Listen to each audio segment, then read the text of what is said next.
UP के आगरा में एक और डॉक्टर के नाम पर चल रहे कई अस्पताल। झोला छाप को किराए पर डिग्री देकर उठा रहे लाखों में किराया। उत्तर प्रदेश के कानपुर में भाजपा सभासद ने कार्यकर्ताओं को पीटा, मामला हुआ दर्ज। निकाय चुनाव पर अब 23 दिसंबर को होगी सुनवाई। कल फैसला नहीं आने पर इस वजह से जनवरी में टलेगा मामला। यूपी के वाराणसी में भारत जोड़ो यात्रा में भिड़ गए कांग्रेस नेता। जमकर हुई हाथापाई का वीडियो हुआ वायरल। यूपी के डिप्टी सीएम के गृह जनपद में मरीज को ठेले पर ले जाने को मजबूर हुए परिवार। फ्लॉप साबित हुए इमरजेंसी एम्बुलेंस। यूपी के अमरोहा में सीएए हिंसा के आरोपियों से नुकसान की होगी वसूली। यूपी सरकार की कैबिनेट बैठक में बड़ा फैसला, 4 अहम प्रस्तावों पर लगेगी मोहर। इस जिले को मिलेगी बड़ी सौगात। मुख्यमंत्री योगी आदित्यनाथ की अध्यक्षता में उत्तर प्रदेश सरकार की कैबिनेट बैठक हुई। बैठक के दौरान 4 प्रस्तावों पर चर्चा हुई। यूपी वेयर हाउसिंग विभाग, यूपी इमारती लकड़ी अभियान और स्वास्थ्य महकमे से जुड़े 4 अहम प्रस्तावों पर कैबिनेट की मुहर लगी। सीएम योगी आदित्यनाथ की अध्यक्षता में हुई कैबिनेट बैठक में प्रदेश सरकार के कई मंत्री मौजूद रहे। योगी कैबिनेट में यूपी वेयर हाउसिंग लॉजिस्टिक नीति 2022 को हरी झंडी दी गई। वैश्विक अर्थव्यवस्था में नई प्रौद्योगिकियों की विकास को देखते हुए अंतर्राष्ट्रीय स्तर पर कारोबारी माहौल सृजित करने के लिए प्रदेश में तंत्र विकसित करने के दृष्टिगत की नीति बनाई गई। इस नीति के सफल कार्य बनने से प्रदेश की अर्थव्यवस्था को $1 ट्रिलियन की बनाने का लक्ष्य प्राप्त किया जाएगा। ये नीति अगले 5 वर्ष के लिए प्रभावी होगी। 3 जनवरी को उत्तर प्रदेश में प्रवेश करेगी राहुल गांधी की भारत जोड़ो यात्रा। राहुल गांधी के नेतृत्व में चल रही भारत जोड़ो यात्रा 3 जनवरी को उत्तर प्रदेश के जनपद गाजियाबाद के लोनी बॉर्डर से प्रदेश में प्रवेश करेगी, जो कि प्रदेश के 3 जनपदों बागपत, शामली और हरियाणा के लिए सोनीपत होते हुए रवाना होगी। इस यात्रा में 11,000 राज्य के यात्री सम्मिलित होंगे, जो यात्रा की शुरुआत में अंत तक लगातार चलेंगे। ये जानकारी कांग्रेस के मुख्यालय में पूर्व केंद्रीय मंत्री सलमान खुर्शीद ने दी। स्मार्ट सिटी ऑफ नॉलेज को झटका। ऑस्टिन विश्वविद्यालय के पास उत्तर प्रदेश में $42 अरब निवेश करने योग्य संसाधन नहीं। उत्तर प्रदेश सरकार के साथ हाल ही में $42 अरब के निवेश में राज्य में स्मार्ट सिटी ऑफ नॉलेज विकसित करने संबंधी सहमति पत्र हस्ताक्षर करने वाले कैलिफोर्निया के ऑस्टिन विश्वविद्यालय के पास इसके लिए पर्याप्त संसाधन नहीं है। उत्तर प्रदेश सरकार के साथ हाल ही में $42 अरब के निवेश में राज्य में स्मार्ट सिटी ऑफ नॉलेज विकसित करने संबंधी सहमति पत्र पर हस्ताक्षर करने वाले कैलिफोर्निया के ऑस्टिन विश्वविद्यालय के पास इसके लिए पर्याप्त संसाधन नहीं है।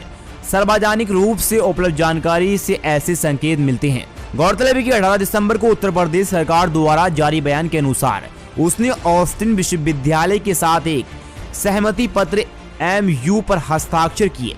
ये MU वित्त मंत्री सुरेश खन्ना, पूर्व मंत्री सिद्धार्थ नाथ सिंह, अपर मुख्य सचिव बुनियादी ढांचा एवं औद्योगिक विकास अरविंद कुमार की उपस्थिति में हुआ। गौरतलब है कि ऑस्टिन विश्वविद्यालय टेक्सास ऑस्टिन के प्रतिष्ठित विश्वविद्यालय से अलग है। टेक्सास वाला विश्वविद्यालय अमेरिका में उच्च शिक्षा संस्थान है, जहां भारत सहित तमाम देशों के हजारों अंतर्राष्ट्रीय छात्र पढ़ते हैं। यूपी के किसानों की खुशखबरी, फर्रुखाबाद में किसानों को मिलेगी फसल प्रीमियम डेबिट की सुविधा। उत्तर प्रदेश में फर्रुखाबाद जिला प्रशासन ने किसानों को प्रधानमंत्री फसल बीमा योजना के अंतर्गत 31 दिसंबर तक फसल प्रीमियम डेबिट सुविधा उपलब्ध कराने के निर्देश दिए। आधिकारिक प्रवक्ता ने गुरुवार को बताया कि जिला अधिकारी संजय कुमार सिंह ने जिले के सभी बैंक प्रबंधकों को प्रधानमंत्री की फसल बीमा योजना अंतर्गत रबी फसल 2022-2023 के लिए 31 दिसंबर तक कृषकों को फसल बीमा प्रीमियम डेबिट की बाबत कृषकों की सहमति उपरांत सुविधा उपलब्ध कराए जाने के निर्देश दिए। उन्होंने बताया कि प्रीमियम की धनराशि आगामी 15 जनवरी 2023 तक अधिकृत पोर्टल पर फीड कर दी जाएगी। कोविड-19 के खतरों के बीच क्या राहुल गांधी रद्द करेंगे भारत जोड़ो यात्रा? सलमान खुर्शीद ने बताया।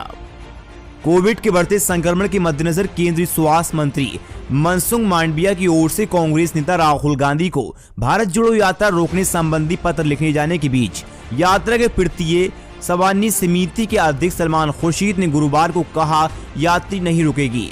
सलमान खुर्शीद ने यहां एक प्रेस कॉन्फ्रेंस को संबोधित करते हुए कहा, कांग्रेस अपनी यात्रा में कोविड से बचाव संबंधी तमाम सावधानियों का पालन सबसे पहले हर हाल में करेगी, लेकिन यात्रा नहीं रुकेगी, नहीं रुकेगी, नहीं रुकेगी।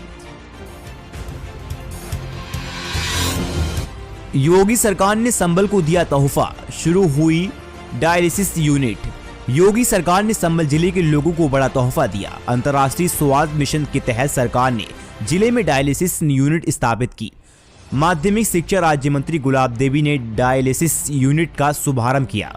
दरअसल अब तक जिले के लोगों को महंगे डायलिसिस के लिए अनियंत्रित जिले में जाना पड़ता था, जिसके लिए उन्हें महंगी फीस चुकानी पड़ती थी। लेकिन अब लोगों को महंगी फीस नहीं देनी पड़ेगी, बल्कि डायलिसिस के लिए उन्हें अब अपने जिले में ही सुविधा मुहैया कराई जा रही है। इसी कड़ी में गुरुवार को एक कार्यक्रम के दौरान डायलिसिस यूनिट को राज्य मंत्री ने जनता को समर्पित किया। फर्जी बैंक खोला, नौकरी के नाम पर लाखों ठगे, महीने पर सैलरी भी दी, एक दिन चकमा देकर फरार। उत्तर प्रदेश के अररिया पुलिस ने एक बड़े गैंग का पर्दाफाश किया। पुलिस ने गैंग के 2 सदस्यों को गिरफ्तार जेल पहुंचाया। इस गैंग के लोगों का अपराध करने का तरीका बिल्कुल अलग था। ये गैंग लोगों से ठगी करने के लिए जिले में खुद ही बैंक को खोल लेते थे। जिले में कई ब्रांचों को खोलने और उसमें कर्मचारी रखने के लिए लोगों से सिक्योरिटी मनी के नाम पर लाखों रुपए लेते थे। उन्हें महीने की सैलरी भी दिया करते थे।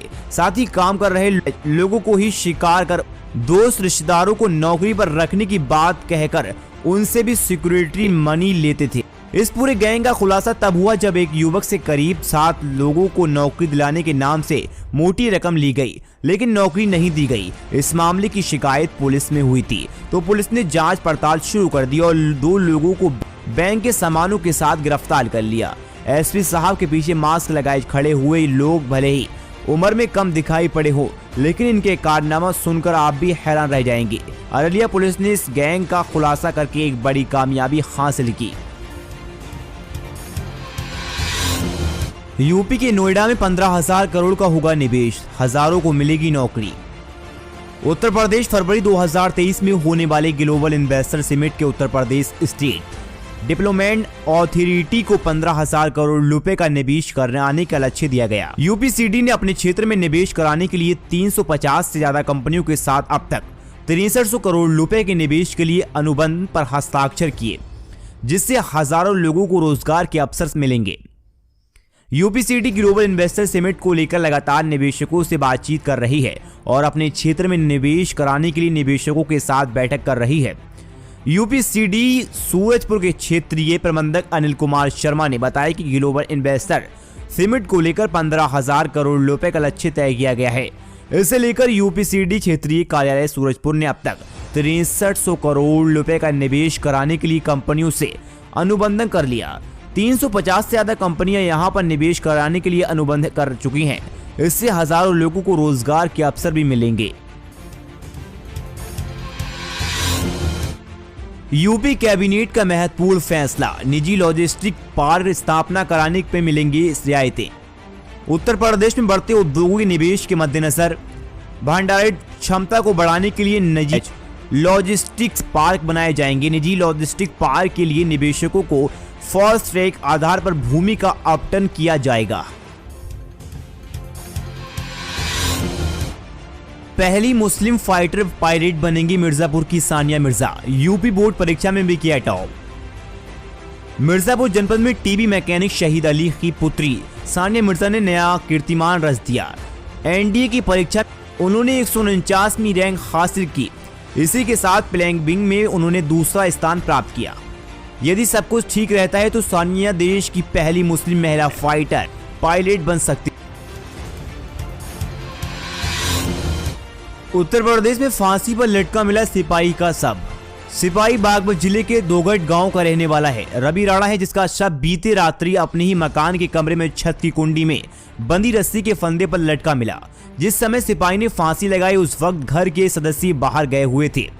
उसका छोटा भाई आकाश, मां निशा जब घर लौटे तो बेटी रवि का शव कमरे में रस्सी के फंदे पर लटका दिखा। उन्होंने सूचना दोगट थाने की दी।